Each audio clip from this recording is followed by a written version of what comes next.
Ministers are fiercely debating whether to ramp up the response to coronavirus as scientists warn the death toll of a second wave of COVID-19 is set to be larger than the first outbreak seen in March. Downing Street is now considering whether to introduce a Tier 4, which would see only schools and essential businesses remain open, with travel only permitted to get to work or to classes. However, health officials are urging the government to go even further and to scrap the tier system altogether. Instead, they want to put in place a full national lockdown, similar to those seen in France and Germany in recent days. The idea of a short, sharp circuit breaker is, frankly, something of an enigma. No one can say if you go into a national lockdown how, at what point you get out of it. So I think that would not only be damaging, it wouldn't be, in economic terms, it wouldn't be the targeted approach in epidemiological terms, and it would create great uncertainty. So we appreciate this is difficult. I know from my own constituency the challenges, the disruption, the inconvenience of being in the high tier,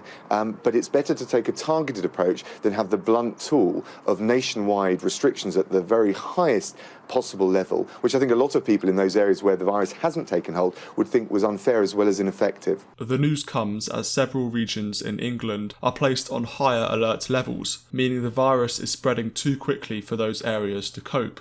Oxford and the Midlands will be placed under Tier 2 restrictions on Saturday, with West Yorkshire moving into Tier 3 on the same day. It has been predicted that London will be placed under Tier 3 restrictions within the next 2 weeks, as the R rate in the capital is at 2.9, which is double the national average of 1.56. Across the UK, 126,065 people tested positive for coronavirus in the week up until the 21st of October, which is up 23% from the previous week. Ministers say they are ruling nothing out in terms of a second national lockdown. However, previously Boris Johnson has said this policy would be a mistake.